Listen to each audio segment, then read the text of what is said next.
So I've talked about the different calendars that I use. Now I kind of want to talk about my productivity tips because they are just as, if not more, crucial to making sure I stay organized. For me, with editing, it's really important that I stay track of my time so that I'm being honest to clients and that I'm being honest with myself with pacing and just how long certain projects take me, and honestly just so I'm not working on the weekends and in the evenings. The first one I've actually talked about in my NaNoWriMo video, and that's the Pomodoro technique. If you Google it, it'll tell you everything you need to know, but basically it's just a timer. You set aside, I think one Pomodoro is technically 20 minutes. So you have a 20-minute chunk of time where you work nonstop, no distractions, and then you have a 5-minute break. And then you work for another 20 minutes, and then you have a 5-minute break, and then you work for another 20 minutes, and you have a 15-minute break, or something like that. I actually don't remember what the intervals are, but it's super helpful. It gives your mind the break that you need, but it also helps you, I don't know, kind of like gauge your work without being super intimidated by the amount of work that you have to do. And I'm actually going to show you guys the app that I used. It's called, oh gosh, my screen is broken and really smudgy, but it's called BeFocused.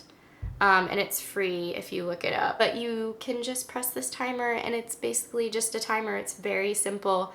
But once you complete it, and I really should have completed one before filming this video, but it'll show you like a little circle. And you can count how many of them you complete in a day. So if you complete 11 Pomodoros in a day, then you know exactly what your time was spent on. And you can add different tasks too. So you can name them, and it's just kind of a to-do list. And I don't know, I'm sure it doesn't work for everyone, but it's really, really helpful for me, especially when I'm editing a book that's like 400, 500 pages. It's kind of intimidating to start that process. So being able to see it in 20-minute chunks is really nice. So you have work intervals of 25 minutes, short break for 5 minutes, long break for 15 minutes, long break after for 4 intervals, and your target is 10 intervals per day. Or, you know, I'm sure, yeah, you can change your targets too.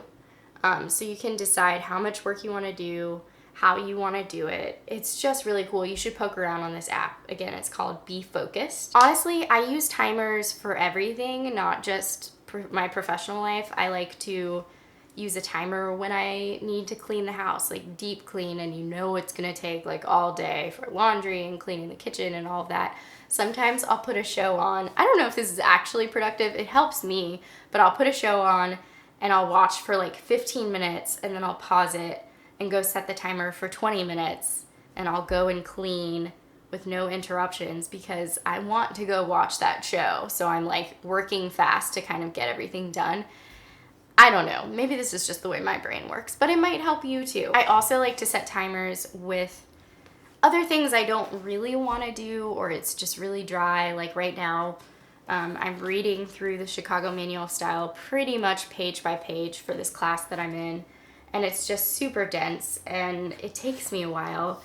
You know, it's like a textbook, you know, it's a style book that's just really dense. And so what I'll do is set my timer for 30 minutes, and I'll read with no interruptions, and then I get 30 minutes with the books that I do want to read. I find that it's a great motivator, and because sometimes if you motivate yourself with TV, you can get stuck in that loop of just watching and binge watching shows.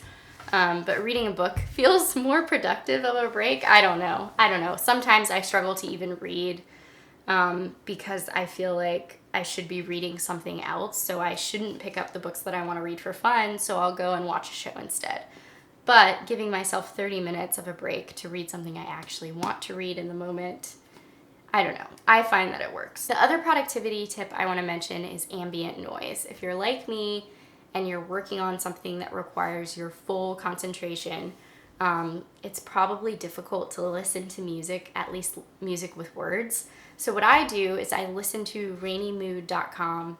It's literally just thunderstorms. That's all it is. You can listen to thunderstorms. You can actually put music to it too if you like that. But I have trained myself to get into the working mode whenever I have rainy mood on. So it just kind of helps me separate that time in my brain to the point where if it's like raining on a Saturday or something, I'm like, I have to go work. I've trained my brain. But I use rainy mood, and I also use Harry Potter ambient noise, which is so fantastic. It's like you can pick your different category. I listen to the Ravenclaw Common Room all the time, and it's just so great. I'll link Rainy Mood and the Harry Potter ambient noise sites all down below so that you can check them out because they might help you to work or study or whatever. So the third thing I want to talk about is clearing your head. I think having a clear mind really, really makes a difference with your organization, with your productivity. It's so necessary. Since I work from home, I'm really lucky in that I get to leave during the day and go walk my dog. I find that just like being out in the sun really, really helps me. It clears my mind. I can't be reading and staring at a computer screen all day without breaks. It's not good for the work. It's not good for me.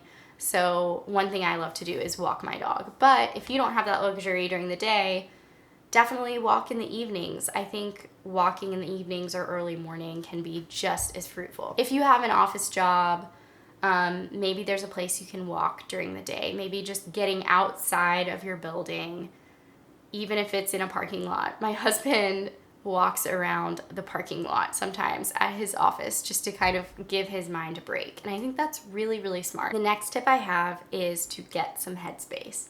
Now, there's an app called Headspace that is really, really awesome. The graphics and the animation are incredible. It's a guided breathing kind of meditation sort of app. And I think the first 10 exercises are free. And basically every day you set aside time to make some headspace, and they're 10-minute breathing exercises. And the guy who narrates has the best voice ever. I feel so relaxed after I do one of these exercises. So it gives you stats too, for how often, or your average duration, the total number of sessions, the total time meditating. So you can see how much headspace you're actually getting on a daily, weekly, monthly basis. And it's just really revealing. But I enjoy it a lot. So they have a monthly, yearly, and it looks like 2-year subscription. And basically then you have unlimited access to all of these different collections that are geared towards specific things like headspace while you're driving, headspace while you're cooking, headspace when you're stressed, headspace when you're anxious, headspace when you're scared. This is not sponsored in any way. I actually don't have the monthly subscription. I'm hoping to get it soon because I love the free app so much. So definitely look into Headspace if you're interested in getting into deep breathing exercises or guided meditation. I find that it's really helpful to break up the day, or even at the end of the day, to just kind of unwind and get some headspace. The other way I get headspace is yoga. Surprise, surprise. You guys know I talk about this a lot. I actually don't use this room a whole lot because I go to a yoga studio most days. But sometimes I do my headspace guided meditation stuff in here. Or if I just want to unwind at the end of the day, I'll do some yoga stretches.